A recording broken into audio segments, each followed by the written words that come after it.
advogado tributarista especialista em agronegócio, Eduardo Berbiger, está aqui com a gente no telão, conversa com a gente. Eduardo, bom dia, obrigada pela participação. Bom dia, Renata. Eu agradeço, é uma satisfação estar com você e com nossos telespectadores. Bacana que você está longe, está de férias, né? Está na Irlanda, é isso? Estou na Irlanda, é isso. Passei já por todo o Reino Unido aqui, vamos finalizar a viagem em Londres. Estive na Escócia, Irlanda do Norte, País de Gales, agora Irlanda. Realmente é uma região lindíssima, muito bonita. Produzem... para você ver como o nosso agronegócio é privilegiado, né?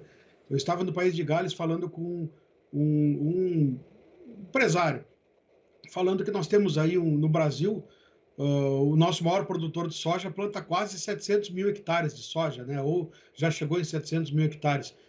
Todo o País de Gales tem 2 milhões de hectares de terras. Todo o país, não terras úteis, né? Terras úteis não deve chegar nem ao que o nosso maior produtor de grãos cultiva. Você vê as diferenças, né? O abismo que existe entre o agronegócio brasileiro e a maioria dos países do mundo, né? Nós somos muito privilegiados, realmente, em termos de quantidade de terra, clima, né?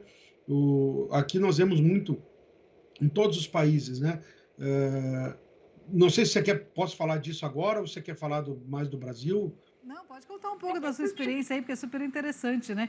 Mercado, você já foi no mercado? No mercado a gente percebe uma diferença gritante, né?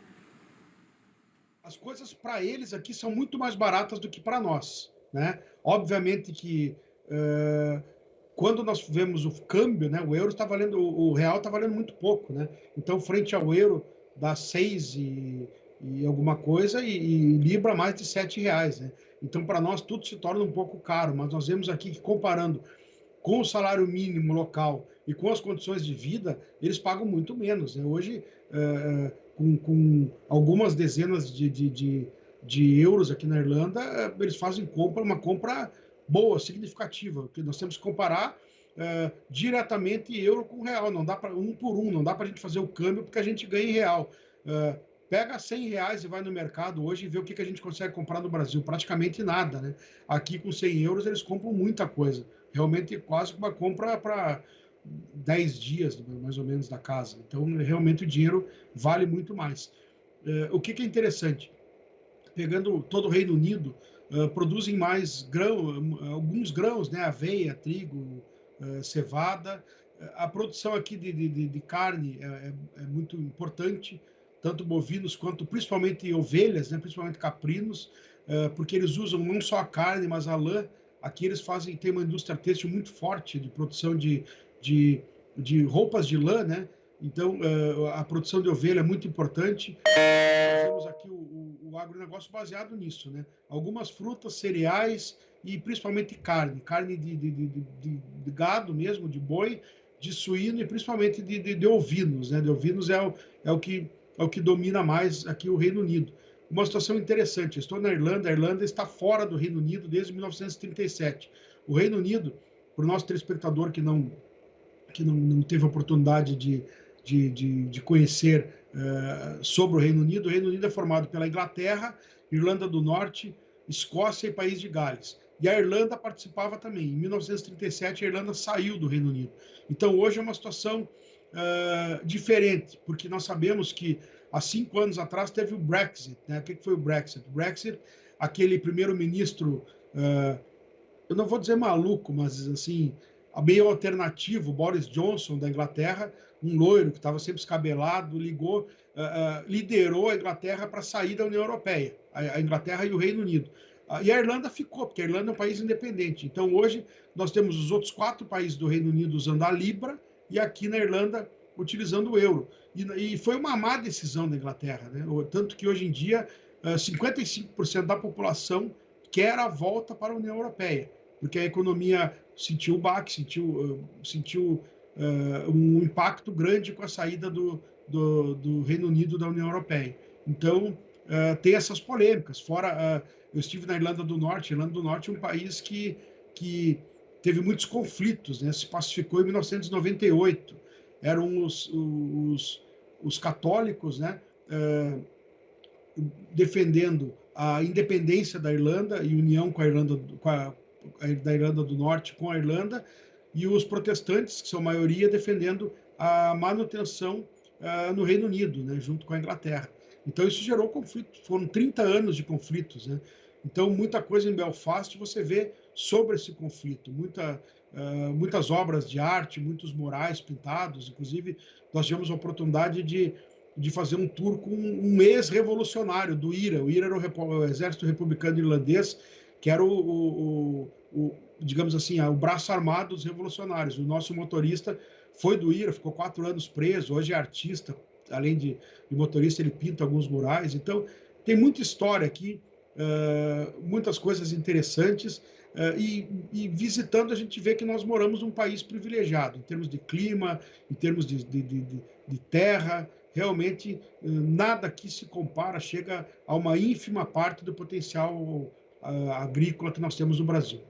Bacana. Agora eu queria falar sobre a arrecadação, né? O aumento da arrecadação federal em 2024 e o déficit do governo federal. O que você tem para falar para a gente sobre isso? O governo comemorando, né? 2,72 trilhões de arrecadação federal, quase 10%, 9,62% de aumento real, já descontado a inflação, né? Comparando com o ano passado. É um recorde, né? Essa medição é feita há 30 anos, 29 anos, né? Vai fazer 30 agora, começou em 95. Nunca houve nada parecido, né? Então, quer dizer, o nosso governo está arrecadando como nunca e gastando como nunca. Até porque, mesmo com esse recorde de quase 10% de aumento na arrecadação, uma arrecadação de 2,7 trilhões, é um absurdo, o governo conseguiu produzir um déficit de mais ou menos 50 bilhões. Não está bem claro ainda os números, né? Fala em 46 bilhões, aí o governo desconta uma série de coisas para dizer que é menos, mas na verdade é em torno de 50 bilhões e pode ser até um pouco mais o déficit do governo, mesmo com esse recorde da arrecadação. Então, quer dizer, é o governo colocando a mão no bolso do cidadão, né, sem pena, e gastando cada vez mais, e indo na contramão, né? Nós vemos o governo, mesmo com esse déficit, com recorde de arrecadação e déficit, concedendo aumentos agora, aumentos para o executivo, para o judiciário e para o legislativo, e para os ministros, na verdade. O que acontece? Qual é a consequência disso? É um aumento de quase 6%. Isso tem um efeito em cascata, porque nós temos que lembrar que os salários, ninguém pode ganhar mais que o ministro Supremo, e o salário do ministro Supremo agora vai para 49 mil reais. Só que muitos salários são calculados proporcionalmente ao do ministro Supremo, salário de desembargadores, de juízes, de outros funcionários. Então, um aumento não é só para os 11 ministros Supremo ou para os parlamentares, para o executivo, é um aumento que encadeia, ele impacta todo o custo da União Federal. Então, quer dizer, é o governo que fez um corte de custos ridículo ano passado, agora já desidratou totalmente, já não existe mais, formos ver, tudo que o governo pensou em cortar, ele já substituiu com outros gastos, e agora mais essa ainda de aumento para os ministros supremos, para os parlamentares e para o executivo. É uma vergonha isso, né? O Brasil arrecadando como nunca e gastando cada vez mais. E tem eleição também para a Câmara e o Senado, é isso? Eleição para a Câmara e o Senado. Nós sabemos que a eleição, aproveitando que eu estou aqui no Reino Unido, é para inglês ver, né? Porque, na verdade, não tem... Isso aí já está tudo combinado, são cartas marcadas, né? Nós temos o deputado Hugo Mota como favoritíssimo à Câmara dos Deputados, com o apoio do atual presidente, do Lira, com a composição com o governo, enfim. E nós temos o Davi Alcolumbre, que já foi presidente do Senado, inclusive, como o favorito ao Senado, também numa composição do governo, dos principais partidos, do atual presidente, do Pacheco. Então, quer dizer, não tem, isso é uma articulação política, né? Não muda. Eu até estava falando num programa esses dias o que se prevê, me perguntaram o que eu previa de mudanças, né? Com esta mudança na presidência das duas casas. Nada, porque isso é uma articulação, são os mesmos que continuam liderando, continuam mandando, que continuam... O presidente é a figura mais aparente, digamos assim, mas existe toda uma gama de deputados e senadores que estão por trás do presidente, que são os que realmente administram e mandam, e esses são os mesmos desde a época do Sarney. Você falou um pouco, vamos voltar um pouco para a sua viagem da Inglaterra, a gente está falando de imposto de valor do produto, aí tem um imposto de valor agregado, né? E eu não sei se você reparou no mercado, mas agora eles têm muito marca própria e tem um diferencial aí da cor da embalagem. E teve uma época que os ingleses estavam reclamando dessas embalagens, porque no carrinho identificava que essas pessoas estavam procurando esses produtos de marca própria dos mercados locais, dos mercados da Inglaterra, e isso acabava identificando um pouco na queda da renda dessa pessoa, né? Que estava procurando, aliás, esses produtos de marca própria seriam mais em conta. O que você reparou no mercado além disso? Assim, além dessa questão do preço também? Existem produtos de marca própria e aqui a população se preocupa muito com essas questões aparentes, com não haver discriminação, entendeu? Então, por exemplo, no momento que eu consigo identificar que uma pessoa busca produtos mais em conta, mais baratos, ela estaria, em tese, sendo identificada como uma classe social inferior. Isso eles têm uma preocupação muito grande de todos serem iguais, né? De não ter esse tipo de discriminação. Com relação a impostos, aos custos, né? O Reino Unido tem uma média de 20% de IVA. Veja bem, Renata, no Brasil nós teremos 28,5%. Aqui é 20% dos produtos principais. Esta é a média, 20, 21%.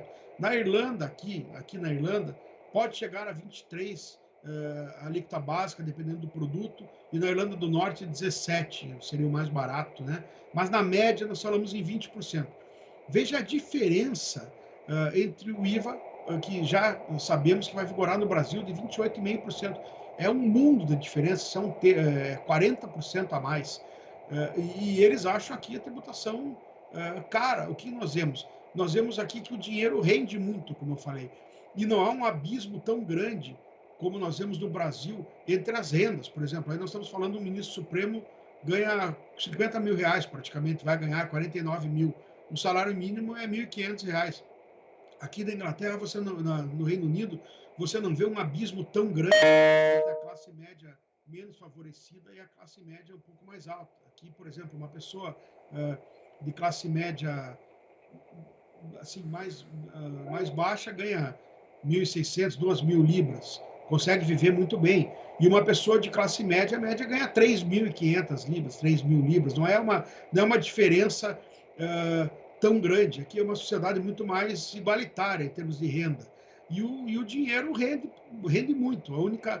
O que é caro aqui é o aluguel. A única coisa que realmente diferencia um pouco a população é onde mora, em virtude do poder aquisitivo para pagar o aluguel ou a compra da casa. O resto, as escolas praticamente estudam nas mesmas escolas, tirando as escolas muito elitizadas, né? Mas assim, na média da população, você não vê uma diferença muito grande de carros, de escola, de alimentação, todos têm acesso a uma boa alimentação. A diferença realmente é mais na moradia, que é o principal custo de vida, não só no Reino Unido, mas na Europa em geral. Tá bom, Eduardo, obrigada pela participação, aproveite muito a sua viagem, uma região belíssima, e é gostoso a gente ver essas diferenças culturais, né? Quando a gente viaja, a gente não traz só o que a gente vê de moradia, de paisagem, a gente traz também o conhecimento da sociedade e a gente acaba comparando aqui com o nosso país para saber, para entender um pouquinho mais, né? Exato, e uma coisa interessante para finalizar, muitos brasileiros aqui em Dublin, aqui na Irlanda, muitos. Aqui no hotel estamos sendo atendidos por 4 brasileiros, fomos em 3 restaurantes, fomos atendidos por brasileiros, e na rua, a gente vê as pessoas falando português na rua, muitas pessoas. Então, realmente interessante, eu não esperava tantos brasileiros aqui na Irlanda, realmente, e muito satisfeitos, bem recebidos, bem tratados, ganhando bem, foi interessante ver isso. E, Renata, agradeço a oportunidade de estar mais uma vez com vocês, dividindo aqui experiências, trocando ideias. Muito obrigado, tenham todos um ótimo final de semana, Deus abençoe vocês e até a próxima sexta. Obrigada, a gente que agradece você dividir esse conhecimento com a gente. Obrigada, aproveita a sua viagem, bom fim de semana.